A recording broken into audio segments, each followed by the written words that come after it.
alihi wa sahbihi wa man tabi'ahum bi ihsan ila yaumil din. Bapak Ibu yang sangat berbahagia, kita bersyukur kita bersua dalam keadaan sehat walafiat. Dan pertemuan kita pada malam hari ini adalah untuk masuk pada surat yang baru. Malam ini kita akan membaca dan mentadaburi surat Al-Muzammil. Surat yang ke-73. Surat yang diterjemahkan dengan berselimut, orang-orang yang berselimut. Jemaah sekalian, bersama kita sudah ada Ustazna Ustadz Safi'i Soleh. Mudah-mudahan beliau sudah di rumah. Insyaallah. Baik, terima kasih Bapak Ustadz. Jadi jemaah sekalian, Ustadz Safi'i Soleh sudah di rumah, jadi kita akan minta dengan segala hormat kepada beliau untuk memandu kita, untuk membimbing kita membaca ayat-ayat suci Al-Quran dengan makhraj yang benar, yaitu surat Al-Muzammil, surat yang ke-73, ayat 1 sampai 10. Baiklah Bapak Ibu sekalian, kita masuk ke screen, dan yang mau buka mushaf silakan buka mushaf Al-Qurannya. Surat 73 Al-Muzammil ayat 1 sampai 10. Seraya mempersilakan dengan segala hormat kepada Ustazna Ustadz Safi'i Soleh. Fadhil Ustaz. Alhamdulillah, syukran Ustaz, alhamdulillah. Assalamualaikum warahmatullahi wabarakatuh. Waalaikumsalam warahmatullahi wabarakatuh. A'udzu billahi minasy syaithanir rajim. Bismillahirrahmanirrahim. A'udzu billahi minasy syaithanir rajim. Bismillahirrahmanirrahim. Ya ayyuhal muzammilu qumil laila illa qalila. Ya ayyuhal muzammilu qumil laila illa qalila. نصفه أو انقص منه قليلا. نصفه أو انقص منه قليلا أو زد عليه ورتل القرآن ترتيلا. أو زد عليه ورتل القرآن ترتيلا. إنا سنلقي عليك قولا ثقيلا. Inna sanulqi alayka qawlan thaqila. Inna nashi'atal laili hiya ashaddu wata'an wa aqwamu qila. Inna nashi'atal laili ashaddu wata'an wa aqwamu qila. Inna laka fin nahari sabhan tawila. Inna laka fin nahari sabhan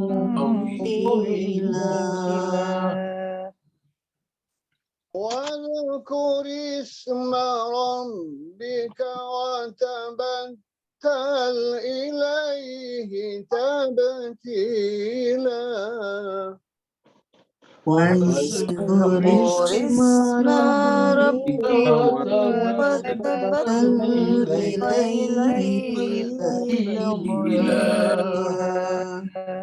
رب المشرق والمغرب لا إله إلا هو فاتخذه وكيلا رب المشرق والمغرب لا إله إلا هو فاتخذه وكيلا واصبر على ما يقولون واهجرهم هجرا جميلا واصبر على ما يقولون واهجرهم هجرا جميلا صدق الله العلي العظيم صدق الله العلي اللهم صل وسلم وجد وبارك على رسول آله الأطهار على رسول الله وآله الأطهار اللهم صل على محمد وآل محمد اللهم صل على محمد وآل محمد. اللهم صل على محمد. Kita haturkan terima kasih yang setinggi-tingginya kepada Ustaz Safi'i Soleh. Semoga Allah Subhanahu wa taala senantiasa mencurahkan rahmat dan hidayah kepadanya dan kepada keluarganya. Amin Allahumma amin. Begitu juga kepada bapak-bapak ibu semuanya dimanapun berada, semoga dengan membaca ayat suci Al-Quran, Allah Subhanahu wa taala senantiasa mengirim malaikat rahmat dan malaikat penjaga kepada bapak ibu sekalian, sehingga dimanapun berada, pergi kemanapun juga, selalu Allah Subhanahu wa taala sertakan malaikat yang baik untuk bapak ibu semua. Amin amin. Kita masuk sekarang ke surat yang ke-72, 73 maksudnya, yaitu surat Al-Muzammil. Surat Al-Muzammil kalau diterjemahkan dalam bahasa Melayu adalah orang yang berselimut. Turun di Mekah, karenanya juga masih disebut dengan surat Makkiyah. Jumlah ayatnya adalah 20 ayat, jadi kita akan berjumpa dengan surat ini hanya 2 kali, yaitu hari ini, hari Senin, dan insya Allah pada hari Rabu lusa. Mari kita mulai memasuki surat 73 dengan memperhatikan background kita dalam malam hari. Ini adalah ilustrasi orang yang berselimut. Kemudian Allah SWT berfirman, A'udzubillahi minasyaitonirrajim. Bismillahirrahmanirrahim. Ya ayyuhal muzammil. Jadi muzammil orang yang berselimut ataukah tertutup oleh selimut, itu namanya muzammil. Jadi orang yang berada di dalam liputan selimut, itu al-muzammil. Jadi bukan hanya orang yang punya selimut, tetapi orang yang sedang berselimut. Itu namanya ia al-muzammil. Jadi berselimut. Bapak Ibu sekalian, kata berselimut itu mempunyai 2 makna dalam bahasa dalam kitab suci. Seperti mana kita ketahui bahwa kitab suci kita ini bertingkat-tingkat dan berlapis-lapis maknanya. Tentu makna yang paling pertama adalah orang yang benar-benar berselimut. Terus kemudian bisa bermakna yang lain juga lebih dalam, yaitu jiwanya berselimut. Orang yang berselimut itu kan adalah orang yang tidur. Jadi bayangan kita kalau kita berselimut itu pasti tidur. Jadi kalau Al-Muzammil kita artikan lebih dalam, yaitu jiwanya berselimut, artinya jiwanya tertidur. Jiwanya sedang tertidur nyenyak. Itu kalau berselimut itu tidur nyenyak. Kalau kita tidur sebentar saja biasanya tidak berselimut. Jadi kalau berselimut biasanya pada malam hari. Oleh sebab itu, orang yang jiwanya berselimut dianggap sebagai orang yang jiwanya tertidur lelap, tertidur nyenyak, sehingga kemudian perlu dibangunkan. Maka karena surat ini termasuk surat-surat awal yang turun, ada yang mengatakan ini surat kedua setelah surat Al-Alaq. Artinya apa? Artinya bahwa agama datang, kitab suci datang, rasul datang, tujuan utamanya adalah membangunkan jiwa-jiwa yang tertidur. Jadi mayoritas manusia sebelum datang Nabi adalah jiwanya tertidur. Bahkan berdasarkan surat Al-An'am ayat 122, bahkan ada yang jiwanya mati. Kata mati juga bisa bermakna tertidur. Karena mati dalam pengertian jiwa bisa dibangunkan kembali. Seperti mana kalau kita berdoa untuk tidur, biasanya menggunakan kata mati juga. Bismika Allahumma ahya wa bismika amut. Jadi kata-kata amut di situ dengan namamu ya Allah saya mati. Mati dalam pengertian jiwa. Jadi jiwa yang berselimut adalah jiwa yang tertidur, jiwa yang mati, tapi jiwa yang mati bisa dihidupkan kembali. Agama datang, kitab suci datang adalah untuk memberikan kehidupan kembali kepada jiwa. Dari sini kita bisa pahami bahwa orientasi, tujuan, fokus utama daripada agama adalah jiwa. Ulangi lagi, jiwa. Karena ini yang paling sedikit dibicarakan di masyarakat kita. Orang beragama itu hanya berhenti pada ritual-ritual, berhenti pada formalitas-formalitas. Bahwa bacaan-bacaan, ritual-ritual, gerakan-gerakan ibadah perlu, iya. Tetapi itu hanya introduksi namanya. Jadi gerakan-gerakan atau ucapan-ucapan dalam setiap ibadah kita itu hanya merupakan introduksi saja, pengantar saja untuk masuk ke kedalaman, untuk menyelam ke kedalaman makna daripada ibadah tersebut. Ibadah tersebut sebetulnya adalah kendaraan untuk masuk ke kedalaman jiwa kita. Ibadah itu adalah ibarat tabung oksigen bagi mereka yang mau menyelam ke kedalaman lautan mencari mutiara. Kalau kita ingin mencari mutiara yang paling bermutu, yang paling bagus, yang paling matang, kita cari di kedalaman lautan. Di sanalah terletak mutiara. Tetapi untuk sampai di sana susah kalau kita tidak pakai alat. Maka kita pakai alat namanya tabung oksigen. Nah, begitulah bacaan-bacaan, ritual-ritual daripada ibadah kita adalah semacam alat untuk sampai kepada jiwa kita masing-masing. Jadi makna kedua dan paling makna yang lebih dalam daripada Al-Muzammil di sini adalah jiwa yang berselimut. Dan ini harus dibangunkan. Lalu kemudian qumil laila, bangunlah di malam hari. Artinya apa? Ya namanya jiwa tertidur, ya ibarat berada di malam hari. Makanya pada malam hari, pada saat gelap itu kita bangun. Qumil laila, bangunlah di malam hari. Malam hari tentu mempunyai dua makna. Makna pertama adalah gelap gulita, waktu tidur. Tetapi pada saat itu juga bisa bermakna terputusnya seluruh hubungan dengan yang lain. Pada saat kita berada di malam hari, seluruh aktivitas terputus. Karena bisa dikatakan seluruh manusia dalam keadaan tertidur juga. Dalam keadaan beristirahat juga. Maka pada saat itu kita ketika orang lain tidak beraktivitas, kita bangun beraktivitas. Tapi aktivitasnya adalah ke kedalaman jiwa kita. Menyelam ke kedalaman jiwa kita. Jadi pada malam hari kita bangun untuk beraktivitas, untuk sibuk masuk ke kedalaman jiwa kita. Kemudian kata al-lail ini dalam Al-Quran itu banyak sekali Pak Bus sekalian. Sampai ada surat namanya surat al-lail. Jadi ada surat al-lail. Wal-laili iza yaghsha.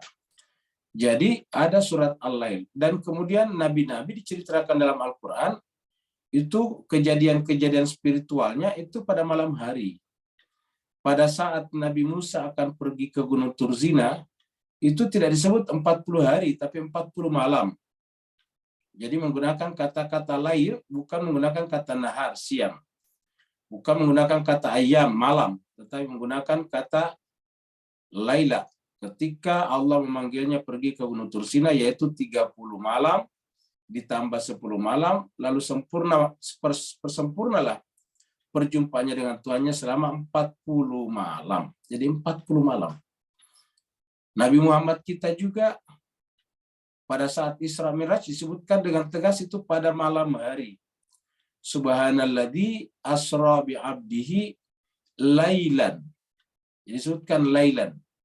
Maha suci Allah yang memperjalankan hambanya, yaitu Muhammad, lailan. Jadi pada lailan minal masjidil haram ilal masjidil aqsa. Jadi lailan itu bisa bermakna dua kalau kita sederhanakan. Yang pertama adalah lailan itu bermakna adanya keterputusan dengan apapun juga. Kita tidak bisa fokus kepada Allah yang bersinggasana, berkedudukan di dalam jiwa kita kalau kita masih sibuk pikirannya dengan di luar jiwa kita. Ini yang pertama. Jadi malam artinya memutuskan hubungan dengan apapun. Yang kedua, malam artinya jiwa kita tertidur. Jadi orang yang ingin datang kepada Allah harus mengaku di hadapan Allah bahwa jiwanya itu tertidur dan minta Allah membantunya untuk membangunkannya. Ingat Bapak sekalian, kalau kita merasa mampu membangunkan jiwa kita, itu kita sudah merasa istikbar. Kita ini adalah tidak memiliki kekuatan apa-apa. Kita ini adalah la haula wala quwata illa billah. Kita ini adalah fakir ila Allah. Maka yang bisa melakukan itu hanyalah Allah Subhanahu wa taala. Jadi yang kita harus lakukan apa? Yaitu munajat. Mengadu, merajut kepada Allah Subhanahu wa taala supaya Allah berbelas kasih, bersikap ibah kepada kita. Jadi kita bangun di malam hari untuk berbelas kasih, beribah. Itulah sebabnya doa-doa yang diajarkan kepada kita melalui nabi-nabi juga adalah seperti itu. Contohnya yang paling terkenal, Rabbana zalamna anfusana. Wahai Tuhan kami telah menzalimi diri kami. Apa namanya menzalimi diri kami? Membuat diri kami gelap. Zalamna itu kan satu asal kata dengan zulumat, gelap. Jadi Rabbana zalamna anfusana. Jadi kami membuat jiwa kami gelap. Karena jiwa kami gelap, maka ya Allah, fa'illam taghfir lana.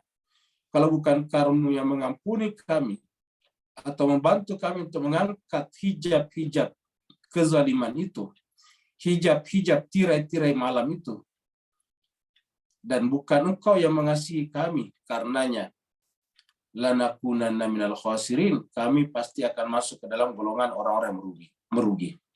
Fa'illam taghfir lana wa tarhamna, dan mengasihi kami, lanakunanna minal khasirin. Jadi kita minta supaya Allah mengasihi kami. Karena kita tidak sanggup kalau itu kita lakukan sendiri. Jadi inilah, makanya di dalam doa-doa kita, munajat-munajat kita itu yang ada adalah minta Allah mengasihi kita yang lemah ini. Kita ini yang tidak punya daya dan kekuatan apa-apa. Kita juga bisa melihat kata-kata malam dalam Al-Quran sering sekali digunakan bukan hanya untuk salat saja. Jadi kita tidak bisa nanti mengartikan qumil laila, bangunlah di malam hari, di sini untuk salat saja. Jadi kata-kata qumil laila, bangunlah di malam hari, illa qalila, kecuali sedikit, illa qalila, kecuali sedikit, maksudnya banyak waktu malam kita gunakan untuk bangun, untuk beraktivitas sibuk bersama dengan Allah. Di dalam mana? Di dalam jiwa kita. Sibuk bersama Allah di dalam jiwa kita. Jadi kita disuruh qumil laila illa qalila. Bangunlah, berdirilah pada malam hari, kecuali hanya sedikit yang disisakan. Jadi kita tidur ala kadarnya, tetapi kita banyak beribadah di malam hari. Malam hari banyak sekali disebutkan dalam Al-Quran selain daripada kejadian-kejadian spiritual dari para nabi dan rasul tadi. Coba kita lihat pada ayat-ayat berikut ini. Kita lihat dalam surat As-Saffat. Ini pernah kita bahas juga lewat. Yaitu As-Saffat. Ini surat 37. Ayatnya 138. Allah berfirman, wabillaili afala ta'qilun.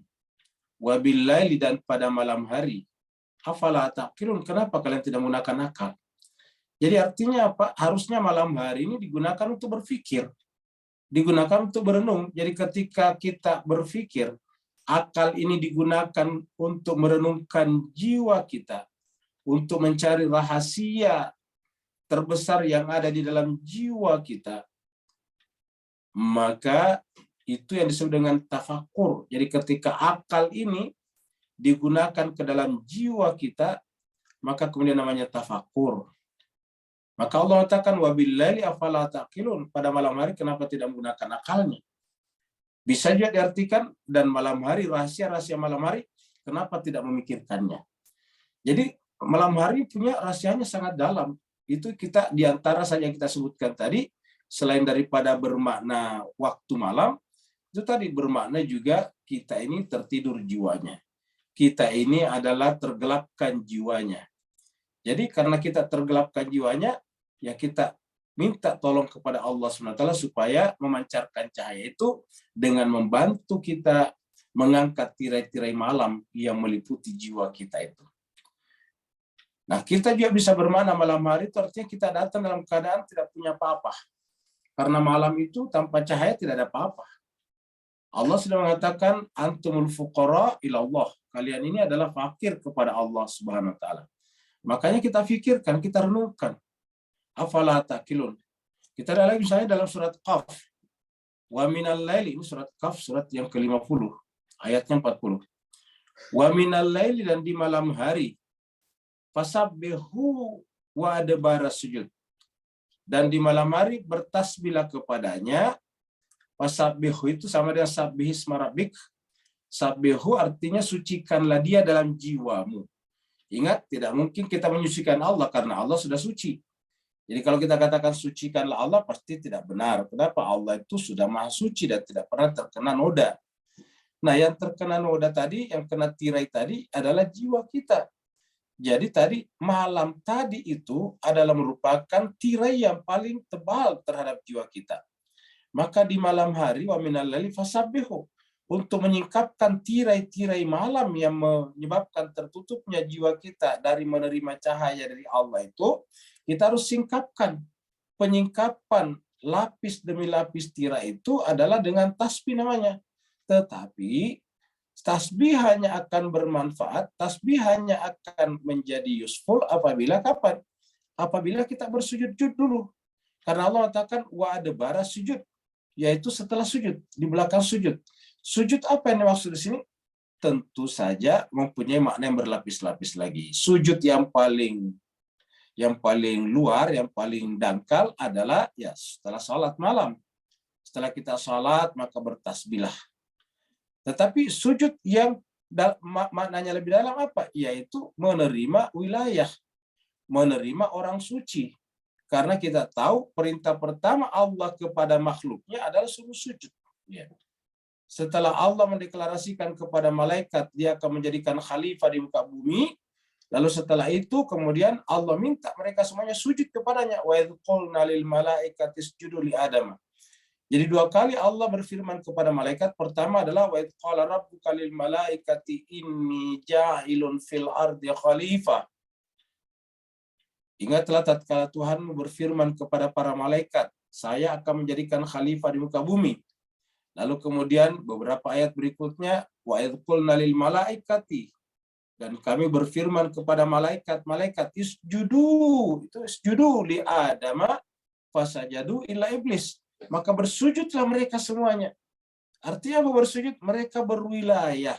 Mereka mengakui, mereka membuat baiat kepada Adam yang diangkat sebagai khalifah pada saat itu. Maka ini juga yang dimaksud dalam makna yang lebih dalam di ayat ini. Yaitu di malam hari bertasbihlah, dan tasbih itu hanya bermakna apabila dilakukan setelah adbara sujud. Setelah sujud. Setelah selesai kita berwilayah. Setelah kita selesai memperbaharui baiat kita kepada Allah SWT melalui yang diwakili nanti dengan namanya, ismu. Kan biasanya kalau sabih ada ismu di belakangnya. Sabbihisma rabbik. Sama kalau kita baca bismillah, bismillah bukan billah, pernah kita terangkan. Jadi wa minal laili fasabbihu adbara sujud, ya. Baru kemudian setelah kita seperti ini bersujud, merasa tidak punya apa-apa karena tadi kita merasa berada dalam kegelapan. Nah, pada saat itu wastami yauma yunadil munadi min makanin qarib. Maka pada saat itu barulah jiwa kita bisa mendengarkan. Mendengarkan apa? Mendengarkan seruan dari balik alam rahasia. Yauma yunadil munadi min makanin qarib. Ternyata alam rahasia itu dari tempat yang dekat. Lihat Pak sekalian. Wastami yauma yunadil munadi min makanin qarib. Jadi ini sering kita sampaikan bahwa menurut seorang psikolog Eropa, Dr. Alexis Carrel mengatakan bahwa ironi manusia modern adalah bisa berpikir jauh sekali sampai bahkan bisa membuat alat-alat, wahana, pesawat, roket untuk meninjau ujung-ujung tepi-tepi alam semesta, mengirim kamera-kamera di sana lalu mengirim gambar-gambar kembali ke bumi.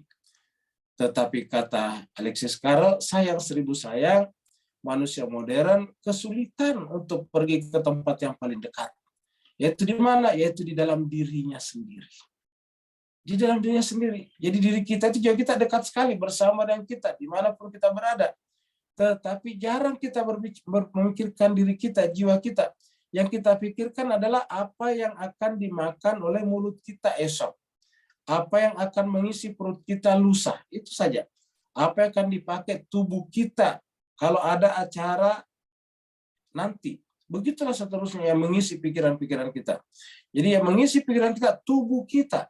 Begitu kita dapat kamera, langsung kemudian kita berpose untuk kemudian untuk difoto oleh diri kita sendiri.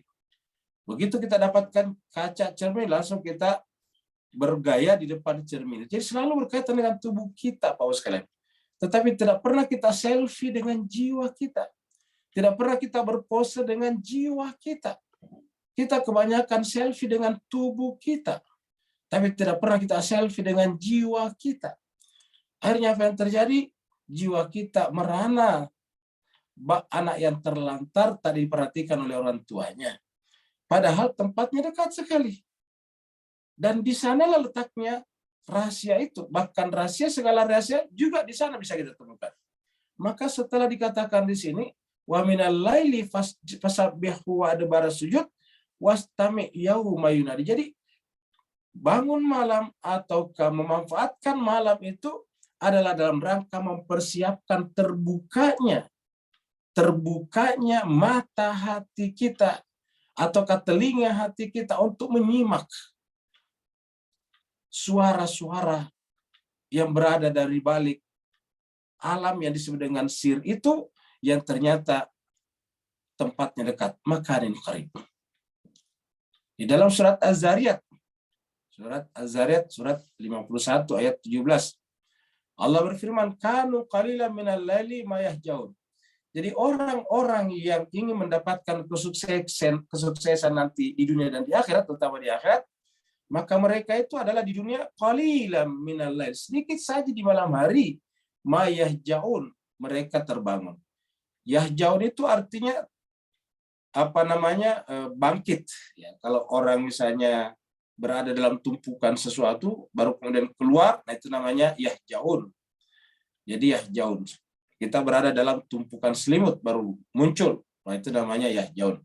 Jadi di malam hari sedikit sekali mereka tertidur. Ya, kebanyakan mereka itu terbangun. Yahjaun itu adalah berada dalam tumpukan, sedangkan bangun tadi adalah kebalikan daripada yahjaun, berada dalam tumpukan selimut. Jadi kanu qalilan minal laili ma yahjaun, sedikit sekali di malam hari itu beristirahat. Kebanyakan digunakan untuk beribadah kepada Tuhannya, termasuk di antara tadi berfikir. Surat At-Tur surat 52 ayat 49. Wa minal laili fasabbihu wa idbaran nujum. Kalau tadi idbaran sujud, ini idbaran nujum. Wa minal laili, dan di malam hari fasabbihu, bertasbihlah kepadanya. Ingat tadi wa idbaran nujum. Kalau di sini setelah bintang-bintang. Kalau diartikan di sini bintang-bintang bisa juga itu makna zahir. Tapi apa makna terdalamnya? Makna dalamnya adalah An-Nujum itu kita sudah ceritakan adalah manusia-manusia suci. Berarti sama tadi setelah sujud kepada manusia suci. An-Nujum ini surat yang berbicara tentang mi'rajnya Nabi Muhammad kita sampai kepada Baitul Ma'mur adalah namanya surat An-Najm. Wan najmi idza hawa ma sahibukum ma dhalla sahibukum wa ma gawa wa ma yantiqu anil hawa in huwa illa wahyu, dan seterusnya. Jadi wa idbara nujum. Jadi an-nujum itu artinya apa? Bintang-bintang. Bintang-bintang itu adalah pemandu kita di malam hari. Kemudian terakhir Al-Insan kita lihat di sini. Ya. Al-Insan ini surat 76 ayatnya 26. Wa minal laili, dan di sebagian malam fasjud lahu, bersujudlah kepadanya. Bersujud kepadanya melalui siapa? Melalui tadi seperti Allah mengatakan wa idh qulna lil malaikati isjudu li Adam. Jadi bersujud kepadanya melalui tadi an-nujum, melalui tadi insan kamil yang Allah tunjuk, yang Allah delegasikan kepada kita. Baru wasabbihu lailan tawila. Baru kita lihat tadi. Baru ini adalah dikatakan dan bertasbihlah. Ya, bertasbihlah. Jadi kita sudah sampaikan tadi ketika ada idbara sujud dulu di depannya ini, berarti sudah sejalan tadi. Setelah sujud, kalau di sini sujudlah, setelah itu baru bertasbih. Wasabbihu, bertasbihlah kepadanya lailan tawila, di malam yang panjang. Lailan tawila, malam yang panjang. Wasabbihu lailan tawila. Kenapa? Karena pada hakikatnya Bapak Ibu sekalian, dunia ini, kehidupan dunia ini adalah kegelapan. Dunia ini kan berada lapisan paling luar, jadi paling jauh daripada cahaya. Nah, karena kita berada dalam kehidupan dunia ini, otomatis selama kita di dunia, ya selama itu kita sebetulnya berada pada malam hari, pada lailan, makanya disebut dengan lailan tawila, sepanjang usia kita. Maka sepanjang usia kita juga kita membutuhkan cahaya. Kita membutuhkan an-najm atau an-nujum tadi. Siapa yang sudah merasa dirinya bisa memberikan cahaya pada dirinya, maka dia sudah seperti iblis. Iblis itu beribadah dan dia merasa tidak perlu sujud karena dia bisa merasa mencahayai dirinya sendiri. Maka Allah mengatakan, persiapkanlah sujud kalian, tasbih kalian di malam-malam yang panjang. Tentu kalau makna zahirnya yaitu malam hari, pada saat kita salat jangan cuma sebentar tapi lebih panjang. Lailan tawila, ini tawil artinya panjang. Nah, jadi ini jemaah sekalian beberapa ayat yang berkaitan dengan malam yang kita bisa lihat. Jadi qumil laila illa qalila. Jadi kita sudah lihat tadi ayat-ayat yang mendukungnya. Mari kita lihat ayat berikutnya.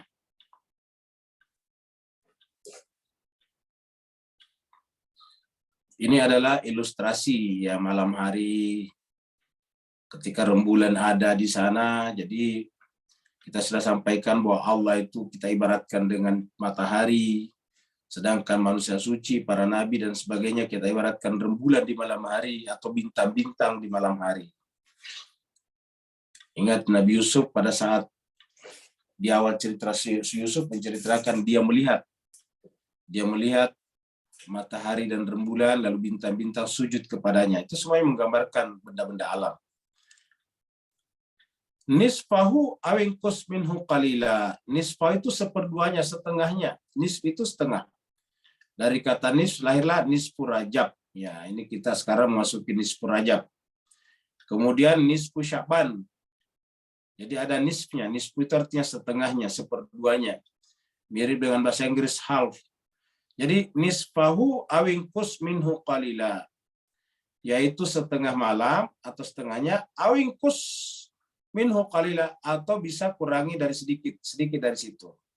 Jadi bisa bermakna kita bangun pada pertengahan malam, ya seperdua malam. Bisa juga dikurangi sedikit dari situ, dikurangi dalam pengertian lewat setengah malam. Jadi kira-kira sepertiga malam. Jadi seperti nanti kita bahas dalam surat Al-Mudaththir. Ini kan setelah Muzammil, Mudaththir. Jadi nisfahu awingkus minhu qalila, tapi selalu kata qalila, sedikit saja. Auzid alaihi warattilil Qur'ana tartil. Allah tambahkan kepadanya. Auzid alaihi, atau tambahkan kepadanya. Jadi lebih awal. Jadi artinya tidak perlu tepat ini. Tengahnya seperti 1/2 malam, atau bisa juga kurangi sedikit, misalnya kita 1/3 malam, atau juga lebih cepat lagi, yaitu misalnya sebelum tengah malam. Kalau sekarang tengah malam anggaplah jam 12, berarti sebelum jam 12, jam 11, jam 10. Ya, jadi auzid alaihi warattilil Qur'ana tartila. Nah, setelah itu jemaah sekalian berbahagia, apa ujungnya? Warattilil Qur'ana tartila. Rattala yurattil itu artinya baca secara perlahan-lahan. Kenapa? Karena disimak. Jadi kalau dibaca cepat saja, itu cepat selesainya. Kita bisa baca Al-Quran 1 malam, 1 juz, bisa. Tetapi yang diinginkan dalam ayat ini adalah warattilil Qur'ana tartila. Perlahan-lahan dalam pengertian sedikit-sedikit. Ya, tidak apa-apa lama, yang penting kita mengerti. Jadi selama ini kan kita hanya banyak membaca Arabnya saja, membaca cepat. Jarang kita membaca seperti kita sekarang 10 ayat atau 5 ayat, habis itu kita lihat lagi terjemahannya. Kita lihat lagi makna-makna yang dikandung oleh kata-kata tersebut. Mungkin kita berkata, bagaimana kalau saya tidak mengerti bahasa Arab? Tidak apa-apa. Kita pakai terjemahan saja. Kita tinggal mungkin membanding-bandingkan beberapa terjemahan. Paling kalau kita bisa berbahasa Inggris, bisa juga membandingkannya dengan terjemahan bahasa Inggris. Terjemahan bahasa Inggris sekarang banyak sekali versinya. Jadi bisa kita banding-bandingkan, bisa kita pelajari. Toh kita berpikir, kita tidak boleh berpikir bahwa kitalah yang memahami Al-Quran. Ingat, kita berpikir bahwa Allah lah yang memahamkan kepada kita Al-Quran. Tugas kita hanyalah bermujahadah, bersungguh-sungguh saja. Kita ulangi, tugas kita adalah bermujahadah. Tugas kita hanyalah bersungguh-sungguh saja. Tugas selanjutnya kita serahkan kepada Allah. Allah memberikan kepahaman kepada kita. Siapa yang beranggapan bahwa dialah, sayalah, akulah yang memahami Al-Quran karena saya adalah sejak kecil di pesantren, bahasa Inggrisnya fasih, bahasa Arabnya fasih, nahwu sarafnya ngelotok, ya, dan ilmu-ilmu Arab, pendukung Arab lainnya seperti balaghah misalnya, itu juga adalah bagus. Saya sekolah sampai ke perguruan tinggi, semuanya adalah agama. Siapa yang punya perasaan seperti itu, berarti pada saat yang sama telah membuat tirai pada jiwanya. Jadi kita sampaikan para nabi dan rasul itu bahkan tidak pernah belajar kepada siapapun juga. Lalu apa andalannya para nabi dan rasul? Satu, tidak pernah merasa bisa, tidak pernah merasa mampu. Apalagi kemudian muncul dalam jiwanya, saya kan lulusan perguruan tinggi Islam yang memperdalam bahasa Arab, Al-Quran, hadis, dan sebagainya. Kalau ini muncul, Bapak Ibu sekalian berbahagia, nanti kita akan diperlihatkan Tuhan, kita tidak bisa berbuat apa-apa. Ya. Ilmu kita hanya akan menjadi sebuah kebanggaan dan prestise sosial, tapi tidak bisa menggait bahkan dirinya sendiri kepada cahaya kebenaran. Itulah sebabnya jemaah sekalian berbahagia, banyaknya sekolah-sekolah agama sampai perguruan tinggi tidak otomatis berbanding lurus dengan semakin baiknya kualitas suatu masyarakat dan komunitas. Apa sebabnya? Karena inti daripada kemajuan pribadi dan masyarakat kita adalah justru merasa tidak mampu di hadapan Allah. Merasa la haula wala quwata illa billah. Oleh sebab itulah jangan kita berpikir saya tidak mengerti bahasa Arab. Saya tidak mengerti balaghah. Saya tidak mengerti nahwu saraf. Tidak masalah. Yang penting kita ada kesungguhan. Kesungguhan itu nanti yang Allah lihat. Karena Allah mengatakan yang Allah ingin lihat dari kita adalah kesungguhan dan kesabaran. Am hasibtum an tadkhulul jannah walamma ya'lamillahu alladziina jahadu minkum wa ya'lamas sabirin. Jadi dua yang Allah ingin lihat dari kita yaitu mujahadah dan sabar. Kesungguhan dan sabar. Jadi jemaah sekalian, mari kita mencoba mengamalkannya. Warattilil Qur'ana tartila. Kita baca Arabnya 5 atau 10 ayat. Atau mungkin kalau kita di rumah cuma 1 atau 2, 3 ayat saja. Habis itu kita simak satu persatu makna-maknanya. Ketika kita membaca kata-kata nisfah, mari kita berpikir tentang kata setengah. Bahwa kata setengah itu atau 1/2 itu bisa diperdalam lagi jemaah sekalian. Jadi bisa diperdalam lebih dalam apa itu kata setengah. Seperti tadi kata malam. Malah bisa kita renungkan lebih dalam. Kan tadi wabillahi afala taqilun. Intinya mari kita mencoba menganalisa kata demi kata, bahkan huruf demi huruf yang ada di dalam kata dan kalimat dan ayat tersebut. Kalau itu kita lakukan, Allah nanti yang akan memberikan atau menambah pengetahuan itu kepada kita. Jadi warattilil Qur'ana tartila. Jadi baca Al-Quran itu dengan tartil. Nanti kemudian Allah SWT yang punya urusan langit adalah urusannya. Ini ilustrasi kita ibaratkan saja bahwa cahaya itu turun dari langit.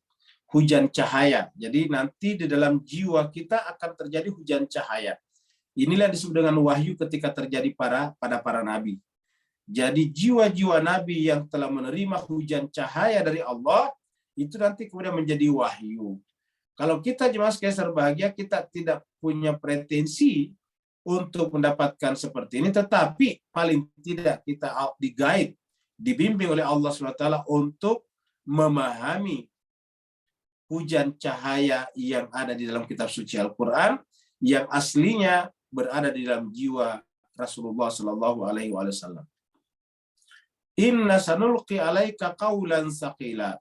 Allah mengatakan, kalau kalian bangun malam, baru jiwanya disingkapkan tirai-tirai malamnya, gelapnya, lalu kemudian jiwa berhadapan langsung dengan sumber cahaya di atas cahaya, maka kemudian pada saat itu Allah akan melimpahkan, Allah akan memfaidkan, Allah akan mengemanasikan, yaitu ilmunya dalam bentuk qaulan saqila. Inna sanulqi, sesungguhnya kami, kata ayat ini, sanulqi, akan memberikan, melimpahkan, kita artikan melimpahkan. Alaika kepada Muhammad, kita artikan sekarang kaknya kepada siapa saja, yaitu yang melakukan ayat 1 sampai ayat 4. Qaulan saqila, perkataan yang berbobot. Jadi qaulan saqila. Jadi jemaah sekalian, tanda orang itu salat malamnya sudah benar adalah qaulan saqila.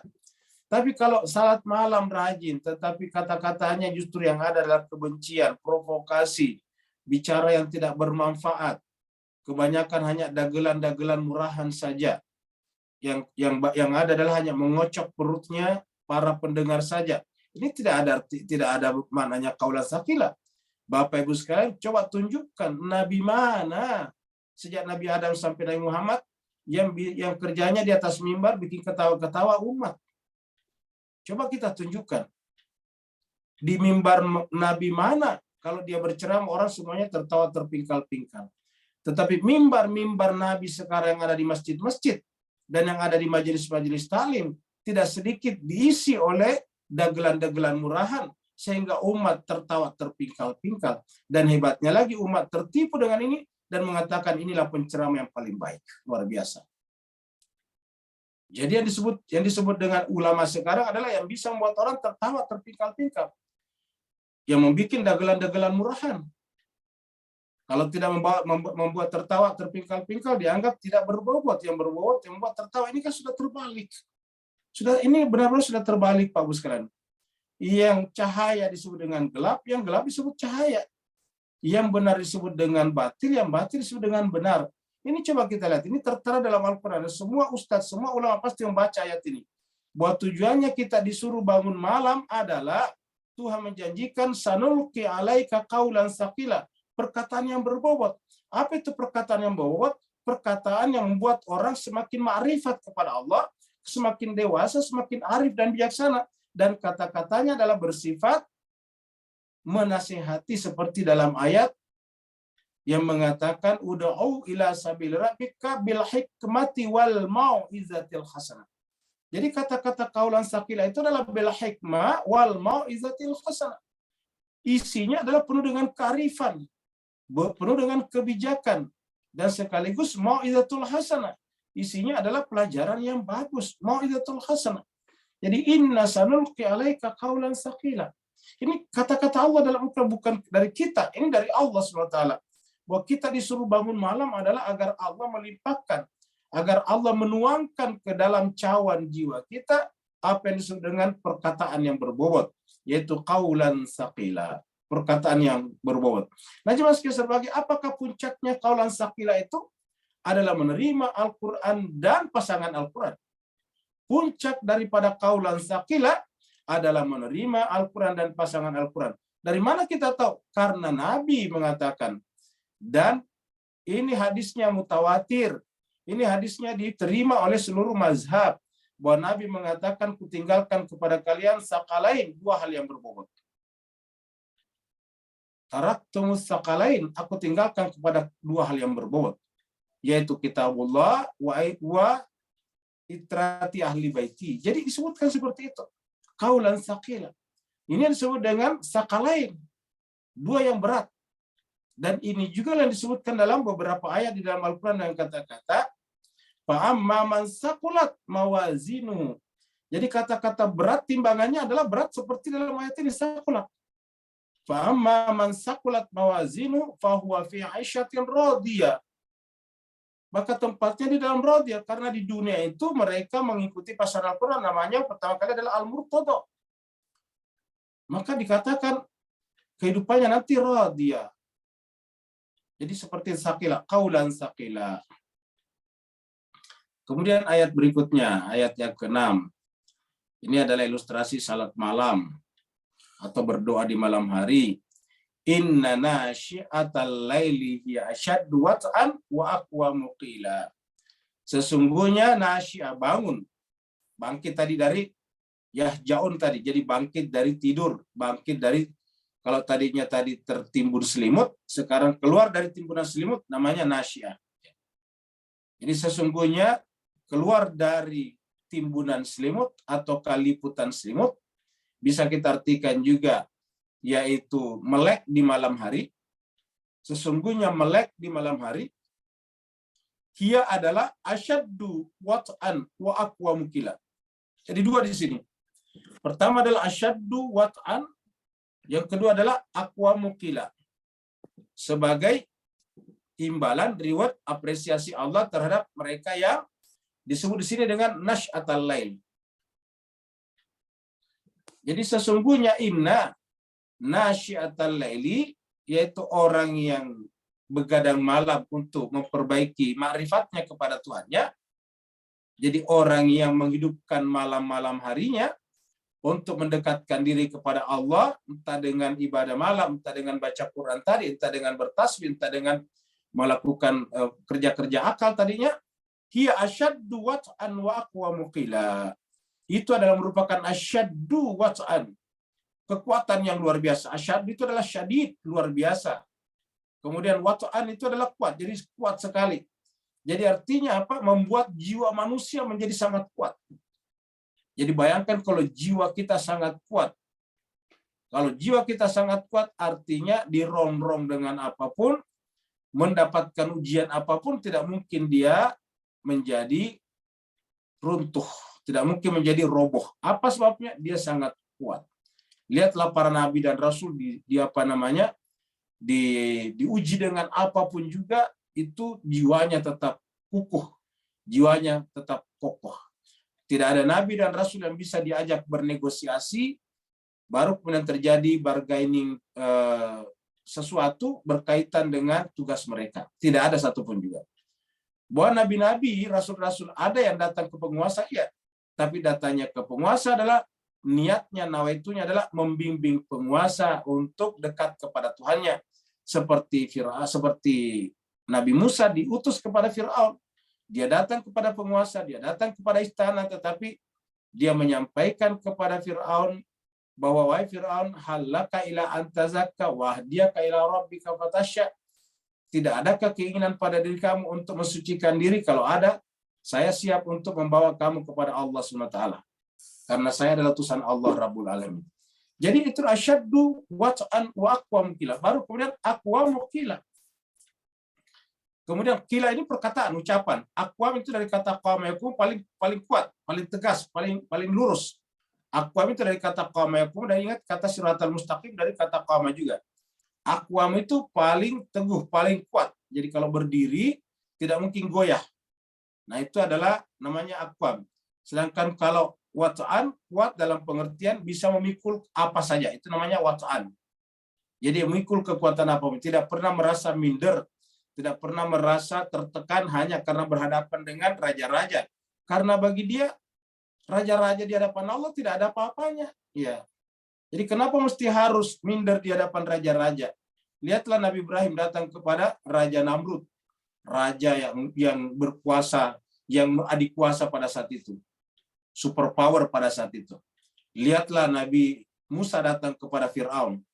Jadi tidak ada di antara mereka. Kenapa? Karena kalau orang beriman, pasti merasa di hadapan Allah dia lebih kuat daripada mereka. Allah mengatakan antumul a'launa in kuntum mu'minin. Kalian yang paling tinggi, ingat kalau kami yang beriman. Jadi kalau kami yang beriman, kami yang paling tinggi. Jadi tidak perlu minder, tidak perlu merasa tersanjung kalau misalnya dikunjungi oleh orang berpangkat, oleh orang tinggi, tidak perlu. Kenapa? Karena bagi dia yang paling berpangkat adalah Allah SWT. Yang paling mulia adalah orang-orang suci. Ya.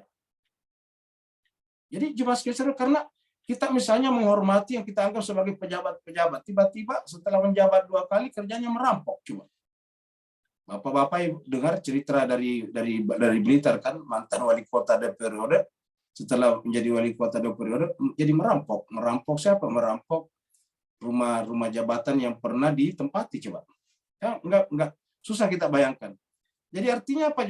Sering sekali kita ini merasa terpukau dengan yang seperti di fenomena-fenomena kepangkatan, status sosial dan sebagainya, sehingga kita merasa minder, sehingga merasa kita tidak berdaya. Tidak. Di hadapan Allah SWT yang paling mulia adalah yang paling bertakwa. Inna akramakum indallahi atqakum. Yang paling mulia, yang paling tinggi derajatnya di sisi Allah adalah yang paling bertakwa. Di ayat lain dikatakan bahwa antumul a'launa in kuntum mu'minin. Kamu yang paling tinggi kalau kau beriman. Nah inilah tujuannya kita disuruh bangun malam. Tapi kalau kita rajin bangun malam tapi mindernya tidak ketulungan, ya. Inna nasyi'atal laili hasyadwatan wa aqwamu qila. Jadi Allah menjanjikan orang yang bangun malam itu diberikan asyaddu wat'an wa aqwamu qila. Apa sebabnya? Karena kalau di siang hari kita semuanya sibuk. Dan kesibukan di siang hari itu bukanlah dosa, bukan salah, itu juga ibadah. Memberikan kehidupan, memberikan jaminan kehidupan kepada keluarga, kepada istri, kepada anak-anak, bahkan untuk digunakan beragama seperti berinfak, bersedekah, berhaji, berumrah, itu dicari. Kita harus cari rezeki, dan itu kebanyakan dicari di siang hari. Jadi orang mencari rezeki sekarang di siang hari pun berbanyak macam caranya, entah itu dengan di sawah, di ladang, di sungai, di laut, atau di kantor, atau di toko, atau bahkan di komputer, di handphone, di laptop dan sebagainya. Mencari nafkah di mana-mana, dan itu bukan salah. Tapi ingat jemaah sekalian berbahagia, semua jenis pencarian nafkah kita adalah bagian daripada ibadah kita, supaya dengan pekerjaan itu kita lebih dekat kepada Allah. Kalau pekerjaan itu membuat kita semakin jauh dari Allah, berarti ada yang salah di sana. Innalaka fin nahari sabahan tawila. Karena kalau kamu fin nahari pada siang hari, sabahan tawila. Sabahan itu dalam pengertian jauh sekali aktivitasnya. Artinya radius aktivitasnya itu jauh, bisa pergi kemana-mana, menjumpai temannya, urus bisnisnya, itu sabahan. Maka sabahan itu dari kata sabah, ya sabahu itu adalah berenang. Berenang itu menjauh dari pantai. Jadi pada saat kita di siang hari itu menjauh dari rumah, mencari sesuap nasi.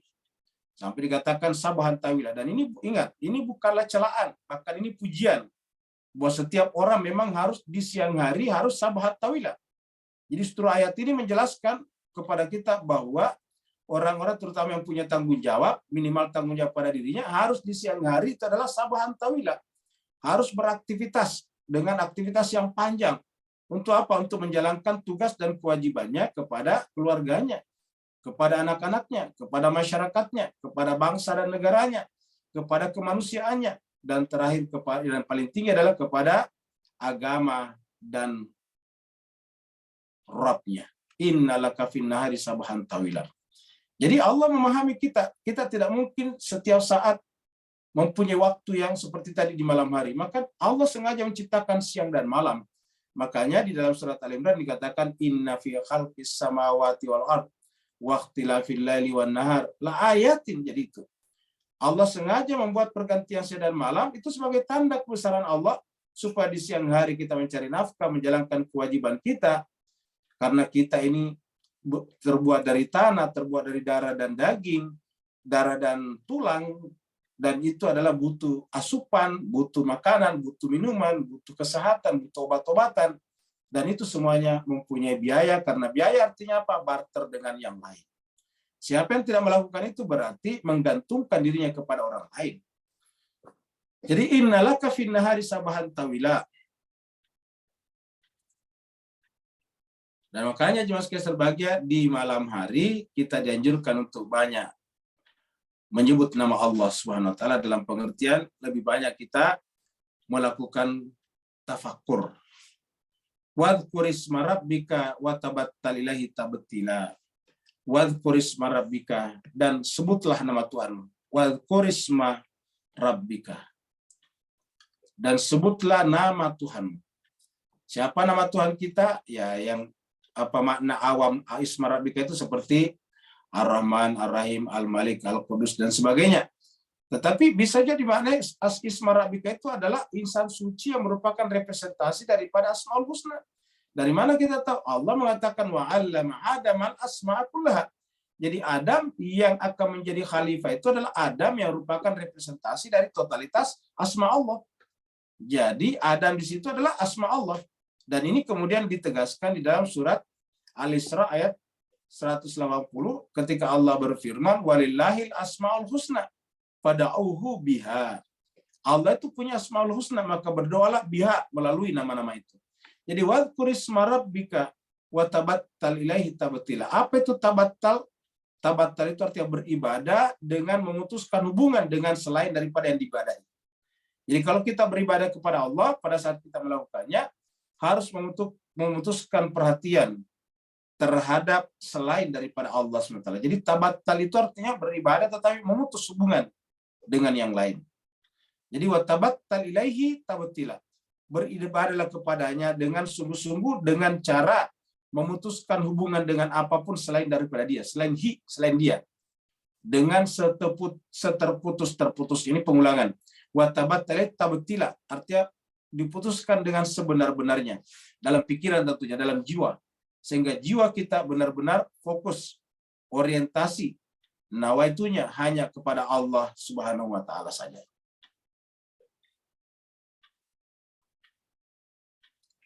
Allah yang memiliki alam semesta. Di dalam Al-Quran, kepemilikan Allah terhadap segala sesuatu terkadang disebut dengan timur dan barat saja. Timur dan barat bermakna semuanya, tapi juga bisa mempunyai makna lain, yaitu timur artinya tempat terbenamnya matahari, dan maghrib timur tempat terbitnya matahari, dan maghrib atau gurub tempat terbenamnya matahari. Allah berfirman Rabbul masyriq wal maghribi. Jadi yaitu sebutlah nama Tuhanmu tadi dan beribadahlah kepadanya dengan ibadah yang sungguh-sungguh. Rabbul masyriq wal maghrib, karena dialah yang merupakan Rabbnya, pencipta, pemelihara, dan pendidik alam semesta yang meliputi segala-galanya. Al-Masyriq wal Maghrib. Kata Al-Masyriq artinya tempat terbitnya cahaya, Al-Maghrib artinya tempat terbenamnya cahaya. Jadi artinya apa Bapak-Ibu sekalian? Bisa bermakna bahwa Masyriq itu adalah, Masyriq itu kalau dihitung daripada seluruh manusia, Masyriq adalah pada saat Nabi Adam lahir, pada saat itu terbitlah cahaya. Dan kemudian maghrib artinya pada saat cahaya terakhir akan datang dan kemudian selesai, yaitu terbenam. Berarti dari awal sampai akhir. Kalau kita artikan masyriq dan maghrib dari kenabian Nabi Muhammad kita, maka Nabi Muhammad kita adalah masyriq, terbitnya, dan kemudian terakhir adalah yang disebut dengan Imam Mahdi dan merupakan maghribnya. Rabbul masyriqi wal maghribi, la ilaha illa huwa. Tidak ada ilah selain dia. Jadi la ilaha illa huwa. Jadi la ilaha illa huwa. Rabbul masyriqi wal maghribi. La ilaha illa huwa. Tidak ada ilah, tidak ada Tuhan apapun selain daripada dia. Siapa huwa itu? Huwa Allah. Qul huwa Allah. Dan kalau yang kita sebut huwa adalah Allah, berarti dia adalah ahad. Kalau tidak ahad, berarti bukan Allah yang dimaksud. Karena huwa Allah ahad. Allah yang dimaksud adalah yang ahad. Apa yang dimaksud ahad? Allahus samad, yaitu semuanya berasal dari dirinya, berada dalam liputannya, kekuasaannya, jangkauannya, dan akan kembali lagi kepadanya, sehingga segala sesuatu adalah merupakan tajalli, manifestasi daripada dirinya. Fattakhidhu wakila, maka jadikanlah dia wakil, yaitu hu-nya Allah, Rabb. Jadi hu-nya di sini kembali ke sini, ya, ke sini. Ya, jadikanlah dia sebagai wakil, pelindung tempat kita. Maka tadi kita katakan, jangan kita berpikir kita yang memahami Al-Quran. Ulangi lagi, jangan kita berpikir kita yang memahami Al-Quran. Kita tidak memiliki kemampuan memahami Al-Quran. Pemahaman Al-Quran ada di sisi Allah. Yang bisa kita lakukan adalah berikhtiar sesuai dengan perintah Allah. Allah mengatakan Iqra, bacalah. Allah mengatakan tadaburlah. Kita hanya melakukan itu. Selebihnya Allah yang punya urusan, bukan kita. Nabi Muhammad kita menyerahkan itu kepada Allah. Nabi Muhammad kita hanya membuka cawan jiwanya saja. Nanti Allah yang isi semuanya. Sehingga seluruh pengetahuan dikatakan oleh Nabi. Kenapa? Karena Allah menempatkan dirinya pada jiwa Nabi. Dan Allah adalah segala-galanya. Kenapa? Karena semuanya bermula dari Allah. Semuanya bersama dengan Allah. Dan semuanya akan kembali lagi kepada Allah. Sehingga seluruh yang kita sebut dengan pengetahuan adalah sesuatu yang berasal dari Dia. Karena segala sesuatu yang kita ketahui berasal dari Dia, maka ketika kita menyatu dengan dia, semuanya tersingkap di dalam rahasia pengetahuan kita. Bagaimana kalau mereka menolak? Kalau mereka menolak, ya kita tinggalkan baik-baik, kita sabar dengan kesabaran yang indah. Ya. Wasbir ala ma yaqulun. Kalau mereka menolak menggunakan kata-kata yang macam-macam, kan banyak orang, jangankan orang seperti kita ini, Nabi saja difitnah, coba, Nabi saja difitnah, Nabi saja diserang dengan kata-kata. Jadi kekerasan kepada Nabi bukan hanya kekerasan fisik, tetapi juga kekerasan verbal. Jadi kepada Nabi itu bukan hanya kekerasan fisik, bukan hanya kekerasan psikis, tapi juga kekerasan verbal, disebut tukang sihir lah, disebut punya motif, punya tujuan untuk berkuasa lah, untuk menjadi raja lah, dan sebagainya. Untuk memperkaya dirinya, banyaklah yang dituduhkan kepada Nabi. Nah, tetapi terhadap semua tuduhan-tuduhan itu, Nabi tidak menanggapinya. Kenapa? Allah justru mengatakan, wasbir ala ma yaqulun. Wahai Muhammad, bersabarlah atas apa yang mereka katakan. Jadi, wasbir ala ma yaqulun. Bersabarlah atas apa yang mereka katakan. Dan apa? Wahjurhum hajran jamila. Ini Paulus sekalian harus kita camkan baik-baik. Wahjurhum hajran jamila. Ya. Tinggalkanlah mereka dengan cara yang baik. Berhijrahlah dari mereka dengan cara yang baik. Ya, kita berhijrah dengan cara yang baik artinya apa? Tidak perlu menggunakan kata-kata kasar, apalagi lebih kasar dari mereka. Tidak perlu juga kita mencaci mereka dan sebagainya. Kita berhijrah dengan hijrah yang baik. Jadi wahjurhum hajran jamila. Dan inilah yang dilakukan oleh para nabi dan insan suci sepanjang sejarah. Ketika mereka dimusuhi, mereka bersabar atas apa yang mereka katakan. Tapi pada saat yang sama mereka meninggalkan fenomena kekerasan dan kezaliman itu dengan cara yang sebaik-baiknya. Wahjurhum hajran jamila. Ketika mereka menjumpai kezaliman di depannya, mereka bersabar atas itu. Tetapi pada saat yang sama juga menjaga jarak dengan cara yang indah. Wahjurhum hajran jamila. Itulah sebabnya kenapa Nabi pindah ke Madinah tanpa memusuhi orang Mekah. Itulah sebabnya Sayyidina Ali bin Abi Thalib karramallahu wajhah meninggalkan Madinah dan pindah ke Kufah tanpa memusuhi orang Madinah. Wahjurhum hajran jamila. Berhijrahlah dari mereka dengan hijrah yang sebaik-baiknya. Nah, Bapak Ibu jemaah sekalian berbahagia, inilah kekuatan seperti ini hanya bisa kita dapatkan kalau kita keluar dari selimut. Kita keluar dari jiwa yang terhijab. Jadi bisa kita artikan Muzammil adalah jiwa-jiwa yang terhijab. Untuk supaya kita keluar daripada kematian jiwa karena berselimut dengan hijab itu tirai, maka marilah kita berdiri, bangun, untuk menggapai cahaya Allah Subhanahu wa taala, karena hanya dengan begitulah jiwa kita yang mati tadinya bisa hidup kembali. Hanya dengan cara seperti itulah kita yang hidup di dunia yang gelap ini kita bisa mendapatkan cahaya yang terang benderang. Mudah-mudahan ada manfaatnya. Kalau ada benarnya adalah dari Allah Subhanahu wa taala. Kalau ada kekurangan, kekhilafan dan kealpaannya, maka itu adalah kekurangan dari al-fakir sendiri. Jangan diterima, jangan diambil. Ambillah yang benar-benar datang dari Allah SWT melalui ayat-ayat Al-Quran yang kita baca setiap saat di tempat ini. Yang mau bertanya, dipersilakan. Assalamualaikum Ustaz. Waalaikumsalam warahmatullahi wabarakatuh. Silakan Pak. Alhamdulillah, barakallahu fiik.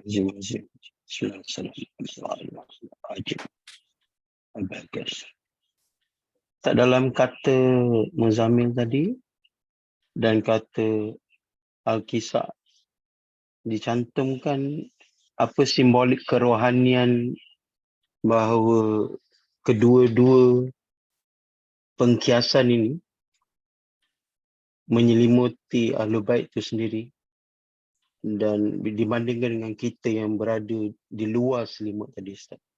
Barakallahu fiik. Afwan, Ustaz. Baik, terima kasih banyak Pak Nur. Jadi Bapak sekalian, ini pertanyaan Pak Nur juga menarik ini ya, yaitu menghubungkan antara selimut yang disebut dengan Muzammil dengan selimut lain yang digunakan Nabi untuk memberikan endorsement terhadap siapa yang disebut dengan Ahlul Bait di dalam surat 33 dengan menyelimuti mereka juga dengan selimut yang disebut dengan kisah. Nah, makanya disebut dengan hadisnya disebut hadis kisah. Jadi kisah adalah selimut juga, kemudian Muzammil adalah orang yang berselimut. Ya, jadi jemaah sekalian, jadi kalau kita minta selimuti aku, zammiluni, selimuti aku. Jadi kalau kisah ini selimut dalam pengertian yang tipis, sedangkan selimut dalam Al-Muzammil ini adalah yang dipakai untuk tidur. Tapi terlepas dari itu adalah ini yang menarik, yaitu bahwasanya selain daripada selimut yang kita gunakan, ada satu selimut yang merupakan justifikasi, pembenaran atas orang-orang yang disebut tadi dengan sakalain. Kita tadi bicara tentang sakalain. Karena Nabi mengatakan taraktu fikumus sakalain. Maka ini harus dibatasi. Jadi kata-kata kisah itu kan batasi. Jadi selimut di situ adalah membatasi. Ya, jadi sebetulnya selimut di situ bukan menutupi tapi membatasi. Karena Allah pada saat menyebutkan kata Ahlul Bait di dalam surat Al-Ahzab ayat 33 itu menggunakan juga kata pembatas namanya muqayyad, yaitu innama. Jadi innama itu adalah pembatas. Allah mengatakan innama yuridullah liyudhiba ankum rijsa ahlal bait. Jadi innama itu muqayyad, pembatas. Cuma ini saja. Ya, jadi innama. Nah, innama ini kata verbal. Nabi merubahnya dalam bentuk fisik, yaitu kisah. Jadi al-kisah itu sebetulnya adalah kain yang kalau diverbalkan adalah innama. Innama yuridullah liyudhiba ankum rijsa ahlal bait wa yutahhirakum tathira. Jadi Allah mengatakan, wahai seluruh manusia yang berada dalam selimut, keluarlah dari selimut-selimut kalian dan masuklah ke dalam selimut yang ini. Tinggalkanlah selimut-selimut itu, karena selimut itu yang namanya zamil tadi itu adalah membuat kalian berada dalam kegelapan sepanjang masa, membuat kalian tertidur jiwanya sepanjang masa, dan jiwa kalian harus dibangunkan. Dan bangun hanya bisa apabila kalian bergabung dengan mereka yang ada di dalam kisah ini, bukan lagi selimut Al-Muzammil ini. Nah, jadi Bapak Ibu jemaah sekalian berbahagia, maka kata-kata innama yuridullahu liyudhiba ankum rijsa ahlal bait wa yutahhirakum tathira menjelaskan siapa yang punya otoritas, siapa yang didelegasikan Allah dan Rasul-Nya untuk menggait, membimbing, memandu kita keluar dari kegelapan dunia ini. Hanya mereka lah yang merupakan tadi yang kita sebut dengan an-nujum, mereka yang disebut dengan an-najm. Jadi jemaah sekalian bahagia, kalau kita di malam hari berselimut, ya berselimut di malam hari Pak Bu ya, berselimut dengan Muzammil, dan kemudian kita keluar dari selimut kita, lalu kemudian kita melongoh, menengok keluar ke alam semesta, apa yang kita saksikan? yang kita saksikan adalah bintang-bintang di malam hari. Tetap malam hari. Malam hari tetap namanya selimut. Tapi selimut malam harinya mereka bukan lagi Muzammil, tetapi adalah kisah. Jadi kita melihat di atas, ternyata di sana ada bintang-bintang. Kita menyaksikan di sana ada cahaya-cahaya yang akan siap membimbing kita. Jadi kita keluar. Itulah sebabnya Bapak Ibu sekalian diceritakan dalam Asbabun Nuzul surat Ali Imran ayat 190 itu yang mengatakan inna fi khalqis samawati wal ardi waqtilafil laili wan nahar la ayatil lil albab. Diceritakan bahwa pada saat ayat ini turun, Nabi terbangun, lalu kemudian dia keluar dari rumahnya, menengok ke angkasa, menyaksikan alam semesta, lalu kemudian membaca ayat ini, inna fi khalqis samawati wal ardi waqtilafil laili wan nahar. Baru kemudian wala ayatil liulil albab, dan di ujung doa di ayat ini nantinya kan nanti ada doanya tuh. Jadi di belakangnya dikatakan alladzina yadhkuruna Allah qiyaman wa qu'udan wa ala junubihim wa yatafakkaruna fi khalqis samawati wal ardi rabbana, seterusnya rabbana innaka man tudkhilin nar faqad azaita, dan seterusnya rabbana innana, dan seterusnya. Baru di belakangnya apa? Rabbana wa tawaffana ma'al abrar. Rabbana, wahai Tuhan kami, tawaffana, formulanya Rabbana, tawaffana ma'al abrar. Ya Allah, wafatkanlah kami ma'al abrar. Siapakah abrar itu? Nah, itu tadi yang disebut innama, atau yang dibatasi dengan al-kisah itu tadi. Jadi kita keluar dari selimut malam kita untuk masuk dalam innama, atau di dalam kisah, supaya apa? Supaya tawaffana ma'al abrar. Kenapa? Karena siapa saja dimasukkan ke dalam neraka sungguh dihinakan. Kita tentu berdoa berlindung dari Allah, masuk dalam kategori orang-orang yang nanti di akhirat dihinakan. Berikutnya lagi. Assalamualaikum warahmatullahi wabarakatuh, Ustaz. Waalaikumsalam warahmatullahi wabarakatuh. Silakan Ustaz. Syukur, Ustaz. Saya mungkin memulainya dengan mempertegas bahasa Ustaz tadi yang terakhir. Pada surah Al-Baqarah ketika para malaikat mengatakan subhanaka qalu subhanak la ilma lana innaka antal alim hakim. Itu penegasan ya Ustaz, kalau nggak salah ya, bahwa sesungguhnya kita tidak memiliki apa-apa. Itu penjelasan bahwa malaikat pun tidak berilmu gitu, selain dari diberikan Allah SWT. Penegasan. Kemudian kedua, malam ini Masya Allah luar biasa pengertian tentang Lailan gitu Ustaz. Makin bertambah luar biasa gitu. Tapi yang satu mungkin yang menjadi kesepakatan kita bersama dan sudah dipahami orang adalah bahwa Lailan itu adalah kegelapan, ketiadaan cahaya. Itu jamak dan itu sudah kita pahami. Nah, ketika Allah mengatakan dalam surah Az-Zamil, ya ayyuhal muzammil qumil laila illa qalila. Ini apa ya Ustaz? Qumil lail. Kalau secara harfiah itu kan harus bangun pada malam hari. Dan sangat sedikit orang yang bangun pada malam hari itu. Tapi malam ini ya Allah, syukur sekali Ustaz penjelasannya. Ternyata tadi diungkapkan dari awal penjelasan pengambil sampel tentang dunia ini. Dunia ini gelap. Dunia adalah adalah planet yang jauh dari matahari. Itu semuanya itu adalah kegelapan. Nah, hadirnya para maksumin, para nabi dan rasul itu adalah sebagai cahaya, sebagai nujum, sebagai misbah dan lain sebagainya. Itu yang pertama. Kemudian yang kedua, Ustaz, tadi ayat 5, Ustaz. Mohon di screenshot soal sakila tadi itu, qaulan sakila.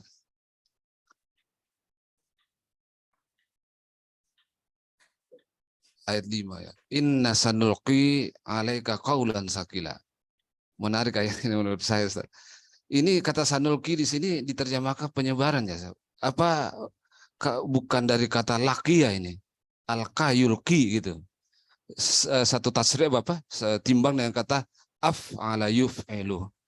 Ini al-qayulqi gitu. Artinya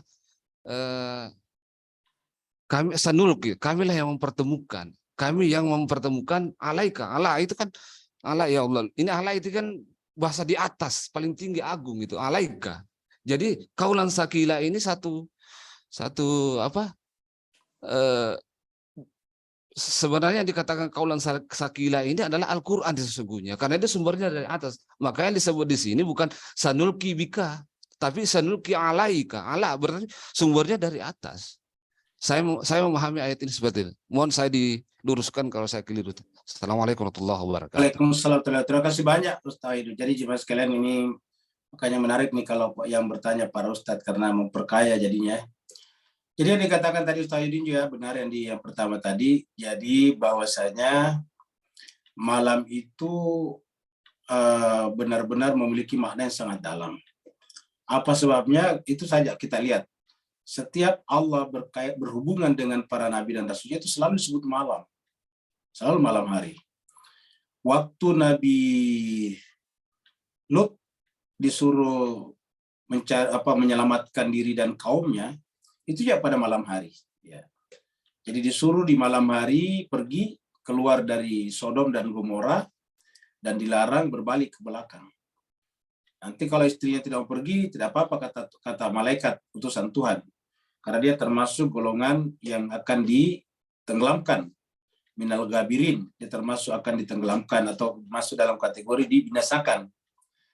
Nah, jadi malam hari juga. Jadi kejadian-kejadian para nabi adalah pada malam hari.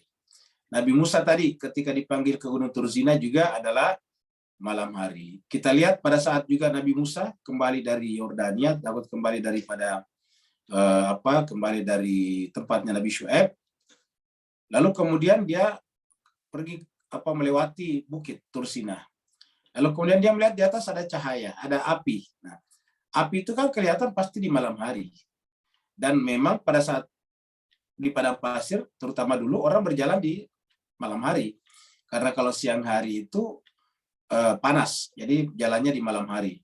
Dan di malam hari ketika Nabi Musa dan rombongannya jalan, dia melihat di atas bukit itu ada api. Dan ketika dia datang, itu ternyata adalah panggilan dari Allah Subhanahu wa Ta'ala. Begitu juga Nabi Muhammad kita tadi pada saat Isra Mi'raj disebutkan dengan jelas, ya, lailan. Jadi subhanalladzi asra bi 'abdihi lailan. Nah, ini menunjukkan bahwa kata lail ini memiliki rahasia yang banyak. Karena kok selalu kata malam. Oleh sebab itulah apa yang kita terangkan tadi sebetulnya belum seberapa. Kalau kita renungkan terus-menerus, pasti Allah nanti akan menyingkapkan kepada kita rahasia-rahasia yang lebih dalam lagi tentang malam hari tersebut. Kita tahu juga pada saat Nabi Yunus dibuang ke dalam lautan oleh anak buah kapal, itu disebutkan juga dia berada dalam kegelapan yang berlapis-lapis. Ya. Kegelapan yang berlapis-lapis. Tetapi coba kita lihat kegelapan yang berlapis-lapis. Kegelapan pertama adalah dalam putikan. Kegelapan kedua adalah di dalam lautan. Kegelapan ketiga adalah karena kalau di bawah laut kan pasti gelap. Kegelapan yang ketiga malam hari, kan itu kejadiannya di malam hari. Jadi pada saat Nabi Yunus dibuang ke dalam bahtera, ke dalam samudra, itu berada dalam 3 lapis kegelapan. Kegelapan pertama adalah perut ikan, kedua adalah laut, samudra, yang ketiga adalah malam hari. Berada dalam kegelapan yang berlapis-lapis. Tapi kenapa Nabi Yunus bisa selamat? Yaitu tadi, karena dia menggunakan kata-kata la ilaha illa anta subhanaka inni kuntu minaz zalimin. Pada saat dia mengakui dirinya berada dalam kegelapan, pada saat itu Allah memberikan cahaya kepadanya. Jadi kata-kata subhanaka inni kuntu minaz zalimin, kalau kita kan artikan saya zalim. Kalau saya sih tidak mungkin Nabi zalim. Lalu apa yang maksud itu? Ya Allah, saya ini berada dalam kegelapan. La ilaha illa anta subhanaka inni kuntu minaz. Saya sekarang berada dalam kegelapan, Tuhan. Nah, maka kemudian Allah memberikan cahaya kepadanya. Itu cahaya apa? Cahaya kehidupan.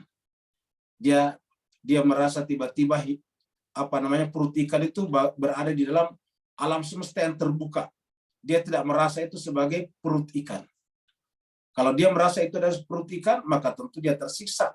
Tetapi dia tidak merasa tersiksa. Apa sebabnya? Karena memberikan pengakuan di hadapan Allah. Kata-kata la ilaha illa anta. Makanya dikatakan seandainya Nabi Yunus tidak membaca itu, dia akan berada dalam perut ikan selama-lamanya. Kan begitu.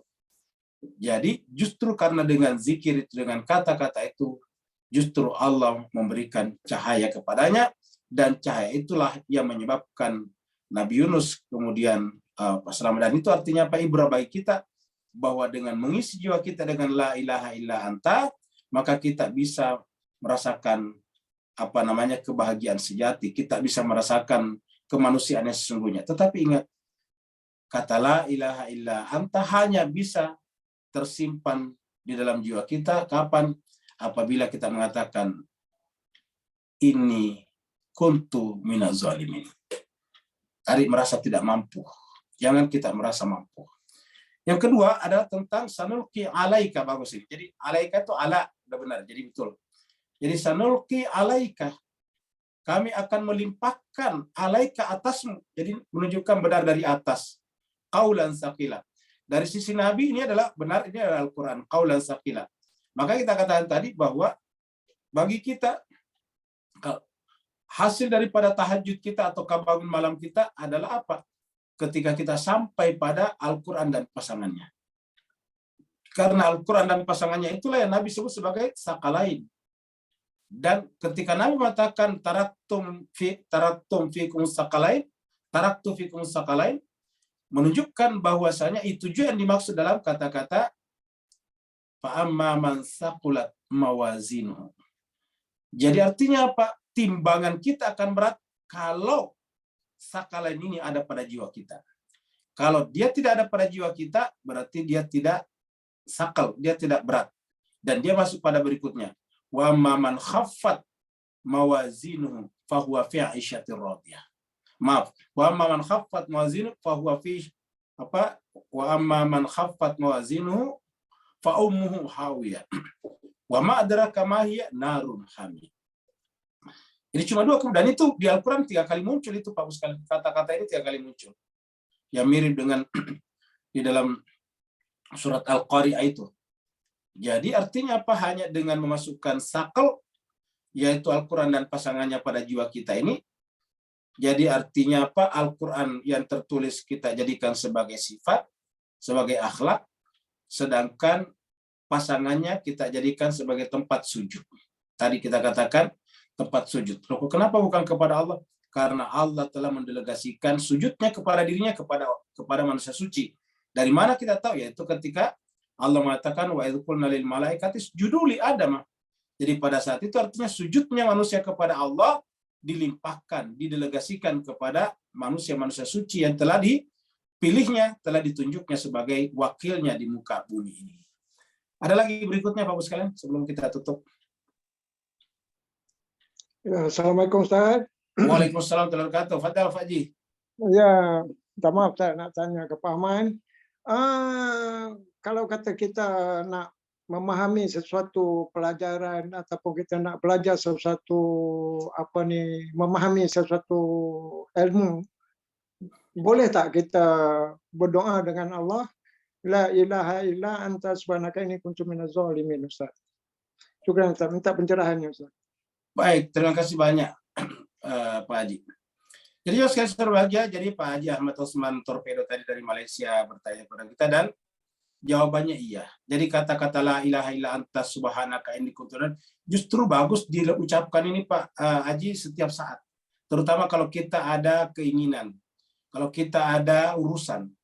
Jadi kalau kita ada urusan, kita ucapkan ini la ilaha illa anta subhanaka inni kuntu minaz zalimin. Kita ingin memulai bisnis, dagang, la ilaha illa anta subhanaka inni kuntu minaz zalimin. Kita memulai perjalanan, la ilaha illa anta subhanaka inni kuntu minaz zalimin. Artinya dengan kata-kata itu kita meminta kepada Allah memberikan cahayanya kepada kita. Menggait kita karena kita ini benar-benar berada dalam kegelapan. Seperti misalnya Nabi Yunus tadi dalam perut ikan. Karena membaca la ilaha illa anta subhanaka inni kuntu minaz zalimin, maka Allah menggaitnya melalui ikan itu pergi ke daratan lagi. Daratan mana? Daratan tempat Nabi Yunus harusnya mendarat. Dan di sana di tempat mendaratnya itu di tempat yang persis ada buah-buahan, buah semacam labu. Sehingga dia tinggal makan buahnya itu. Sehingga bisa bertahan hidup. Karena itu adalah padang pasir. Nah, jadi kita lihat bahwa Allah akan menggait kita. Jadi di dalam perut ikan, digait, dibawa kepada pantai. Itu kan berarti bahwa menggait kita. Ingat, daratan itu dalam bahasa Arab adalah albir juga namanya, albir. Ya, fil barri wal bahr kan begitu. Al-bar itu artinya daratan, dan al-bahr adalah lautan. Al-bar dan al-bir itu sama sebetulnya. Jadi digait dia menuju kepada daratan. Daratan itu al-bar atau al-bir. Dan orangnya tadi disebut dengan al-abrar, itu sama. Itu di pantai. Nah, di sana sudah disiapkan rezeki dari Allah. Coba kita lihat. Coba kalau Nabi Yunus nanam dulu kan lama tuh. Ya, dia sudah datang secara fisik, tentu dia perutnya seperti perut kita, yaitu lapar kalau tidak makan. Maka kemudian di sana disiapkan sudah ada labu. Nah, inilah yang harus kita percaya, inilah yang harus kita miliki supaya kita wajib berikhtiar, kita wajib berusaha, tetapi setelah ikhtiar kita akan kita lakukan, kita serahkan kepada Allah dengan kata-kata la ilaha illa anta subhanaka inni kuntu minaz zalimin. Apalagi kalau itu berkaitan dengan belajar. Belajar apa saja, yang penting adalah pelajaran berkenaan dengan kebaikan. Terima kasih banyak pertanyaan Pak Haji. Ada lagi Pak Ustaz? Iya, ini saya share screen Ustaz. Oh ya. Jadi dari Pak Burhan. Pertanyaan dari Pak Burhan, kapankah malam itu bermula dan kapan kayaknya berakhir? Dan apakah signifikansi malam bagi para pesuluk? Baik, malam bermula kalau dari sisi malam malam bermula dari sisi alam, dari sisi geografi, yaitu pada saat mulai gelap. Karena malam itu adalah iza yaghsha. Jadi kapan malam masuk? Iza yaghsha, apabila sudah menutupi. Kalau masih jelas kelihatan berarti belum malam. Walaupun matahari sudah terbenam. Jadi walaupun matahari sudah terbenam, tetapi masih jelas kelihatan orang jalan, pohon-pohon masih jelas kelihatan warnanya, warna kembang-kembangnya, maka itu menunjukkan belum malam. Karena malam dalam pengertian Al-Quran adalah iza yaghsha, wal laili idza yaghsha. Malam itu disebut malam iza apabila yaghsha sudah menutupi. Berarti sudah menutupi alam di sekitar kita. Nah, itu permulaannya. Yang kedua, kapankah malam berakhir? Sama. Ketika sudah bisa membedakan benang putih dan benang hitam. Ya, itu disampaikan di dalam ayat tentang puasa. Ya. Jadi, kulu washrabu hatta yatabayyana lakumul khaytul abyadu minal aswadi minal fajri. Jadi makanlah dan minumlah sampai bisa membedakan dengan jelas antara benang putih dan benang hitam di waktu fajar. Nah, begitu. Karena kalau sudah bisa membedakan benang putih benang hitam, berarti kan sudah tidak menutupi lagi. Begitu sudah tidak menutupi kan berarti sudah siang, sudah nahar. Karena nahar itu adalah jallaha, sudah membuat jelas. Wan nahari idza jallaha. Jadi kalau nahar idza jallaha. Sedangkan kalau lain idza yaghshaha. Gitu. Jallaha itu sudah jelas semuanya. Nah, kalau sudah jelas berarti sudah siang namanya, walaupun matahari belum terbit. Nah, begitulah juga pada saat malam hari. Makanya Al-Quran mengatakan watimus syama ilal laili, sempurnakanlah puasa pada malam sampai malam hari. Kemudian berikutnya, dan kemudian apa signifikansi malam bagi para pesuluk? Yaitu signifikansinya adalah tempatnya dia benar-benar bisa fokus berdialog secara privasi dengan Allah. Karena kalau di siang hari kita banyak godaan-godaan. Kita mau baca Quran, kita mau berzikir saya, tiba-tiba ada telepon masuk. Tiba-tiba kita dipanggil oleh istri, anak, tetangga, karyawan, dan sebagainya. Banyaklah urusan di siang hari tadi. Di siang hari tadi dikatakan, sabahan tawila, urusannya panjang sekali. Jadi sebab itu pada malam hari, kita bisa fokus untuk berdialog, untuk bermuajahah, untuk berwajah-wajah, face to face, dengan Rabb, dengan yang kita cintai, dengan yang kita rindui setiap saat. Nah, jadi malam hari itu bagi para pesuluk penting sekali, terutama bagi kita yang masih jauh sekali dari kata menyaksikan terang ini. Kita masih berada dalam kegelapan yang diibaratkan kita seperti yang dicontohkan Nabi Yunus di dalam perut ikan, berada dalam 3 lapis kegelapan. Lapis perut ikan, apa itu perut ikan? Yaitu ego kita. Kemudian apa itu kegelapan berikutnya? Samudra, apa itu samudra? Alam dunia ini. Kemudian yang ketiga adalah malam hari, yaitu ketidaktahuan kita. Jadi kita seperti itu. Dan satu-satunya harapan kita adalah Allah. Seperti kata malaikat yang dikutip dari Ustadz Wahyudin, yaitu subhanaka la ilma lana illa ma 'allamtana innaka antal alimul hakim. Terima kasih banyak Bapak Ibu sekalian atas kebersamaannya pada malam hari ini. Semoga Bapak Ibu semuanya senantiasa terbimbing jiwanya untuk sampai kepada Allah Subhanahu wa taala dan untuk bersua dengannya lahir dan batin, dunia dan akhirat. Dan juga semoga Bapak Ibu semuanya juga termasuk Al-Fakir ini juga dipandu oleh Allah Subhanahu wa taala keluar dari perut ikan dan diarahkan, dipandu menuju kepada daratan. Terima kasih banyak. Wassalamualaikum warahmatullahi wabarakatuh. Terima kasih juga Ustaz. Terima kasih. Waalaikumsalam.